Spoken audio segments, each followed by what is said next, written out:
Hi guys, welcome again to my channel. Gabriel here. So today we are going to talk about two things: do's and don'ts when you're buying land. And there's no better way to start that rather than having to select which one to start with. And that's why today I have a coin. So we are going to flip. If it turns the head, we start with the do's. If it starts with the tail, if it turns the tail, then we start with the don'ts.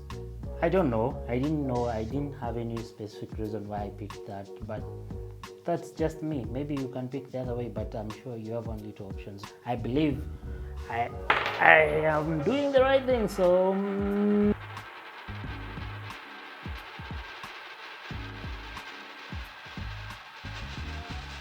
awesome. There we go. So this has given us something to start with. We are going to talk about the do's first and the don'ts. And that is a broad topic. And most people maybe make mistakes because they don't know what to do and what not to do. And if you check my previous videos, I've talked about diligently on what you need to do first before you commit to purchasing a parcel or a piece of land somewhere.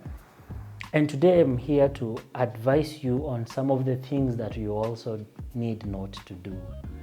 Because if you do them, you go the wrong way as far as real estate is concerned. All I'm sharing here is my opinion and my years of experience in real estate and especially in land. So the very first thing you need to do, get to know the procedures of buying land in Kenya. And that takes you to the other video that we did and spoke about what are the procedures of buying land in Kenya. Get to know those procedures and follow all of them as prompt as possible. If you have an extra way of seeking advice and support and etc. from someone, please do. By all means, please do.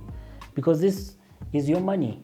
And you need to give your money the respect it deserves. That is by doing the right thing.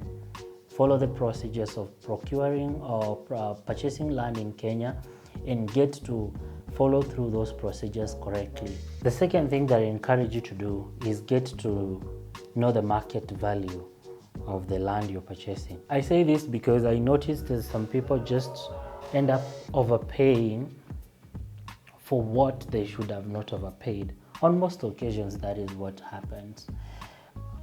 On rare occasions, we have people who also want to negotiate, and that is a customer for that matter, who wants to negotiate to the lowest price possible without even knowing what are the market rates for this specific area. Each area has its own value, appreciation and depreciation. Those are things you need to study and understand first because they inform you on what to expect. For example, you get a parcel of land somewhere, maybe an acre selling for 3 million or 4 million or whichever the amount Kenya shilling, and someone wants to buy it at half price, yet the entire area is selling at that price. Then you end up feeling like you're being conned. Someone is trying to steal money from you, yet you are not conversant. But at the same time, on the which is safer, I understand as a customer, that's safer for you. But on the other perspective, you as a customer, you might be sold somewhere where it is selling maybe an acre for 4 million and someone is selling to you at 8 million and you just pay.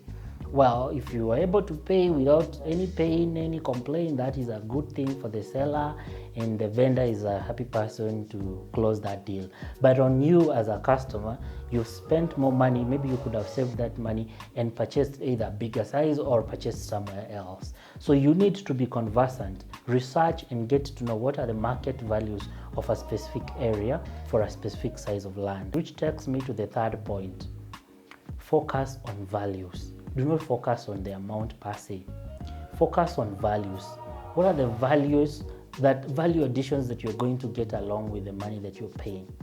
In as much as you're keen about the amount, but don't just negotiate based on nothing. Base your arguments on value because that is what your money will matter in the next 3, 4, 5 years.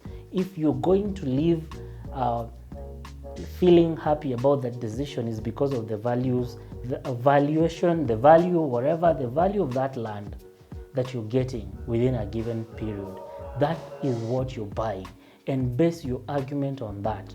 If you see these are the things that you need, these are the values that are convincing you to commit to this specific product, then put your money on that, because that is what will matter at the end.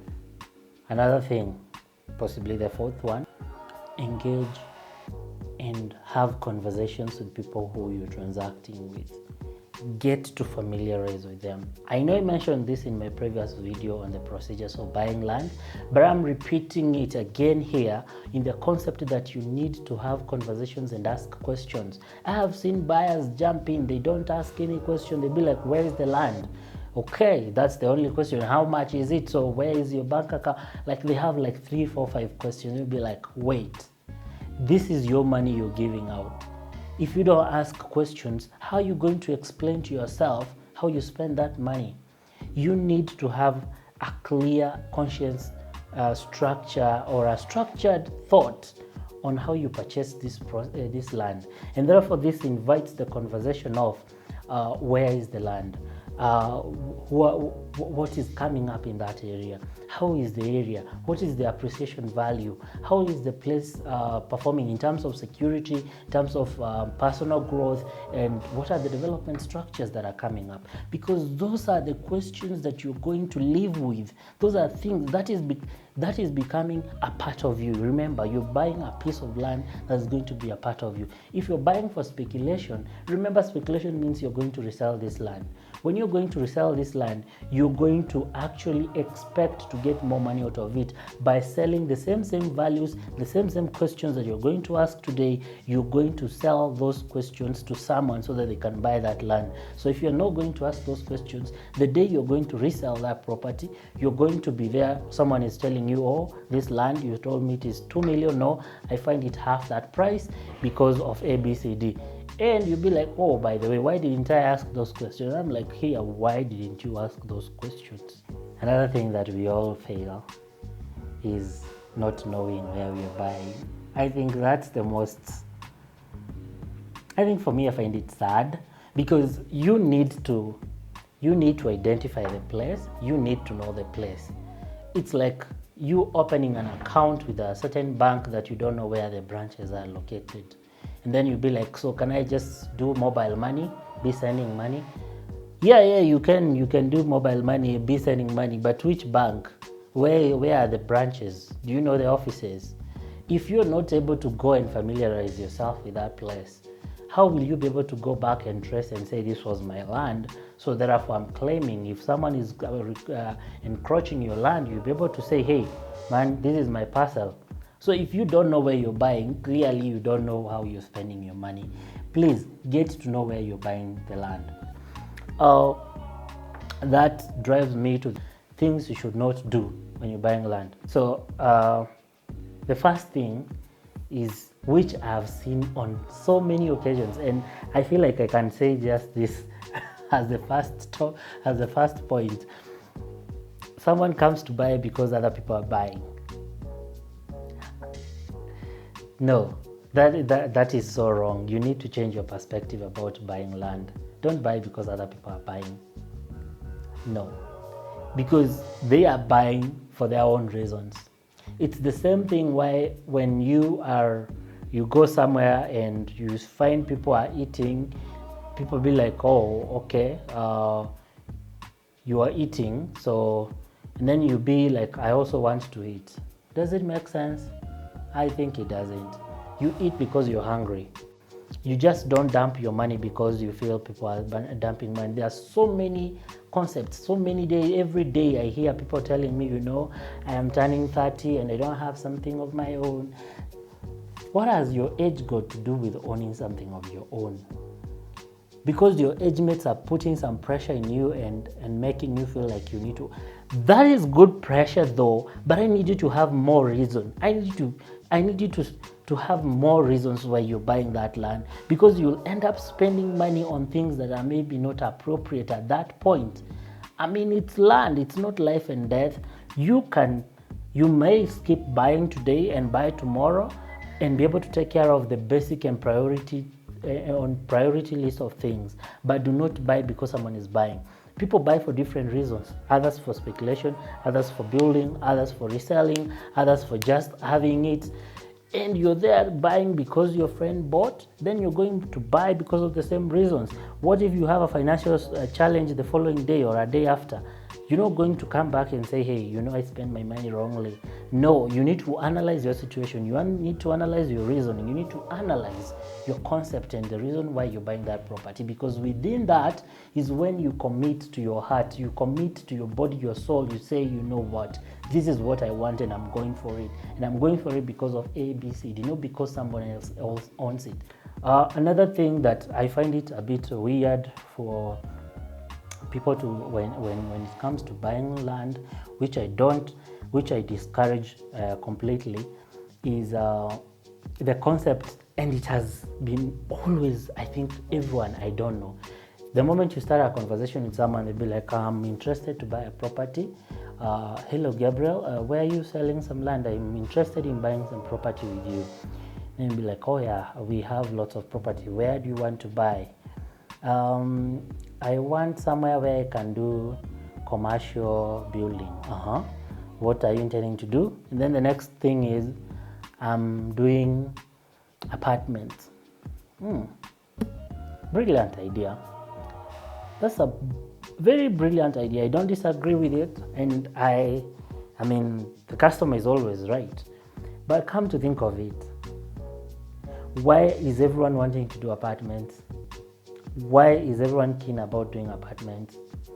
It's because you think and believe that it is the only thing that is going to give you return of investment. No. I think for me that is a very random thought, and you need to give it much thinking, because if everybody owns apartments, so who will be the tenant? Because like 90% of the people I'm dealing with, they are all telling me, I want to do apartments.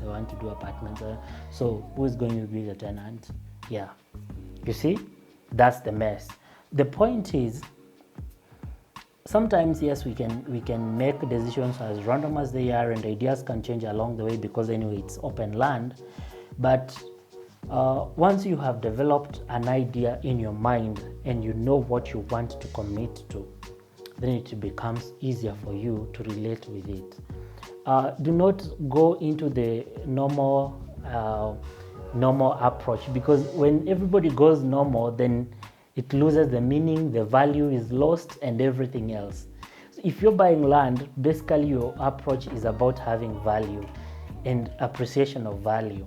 But if you're going with the same concept, with the same ideas that any other person is doing out there, then technically what you're saying, you're trying to get the same thing that they are getting, and you expect to get it better. What makes you think you'll get it better?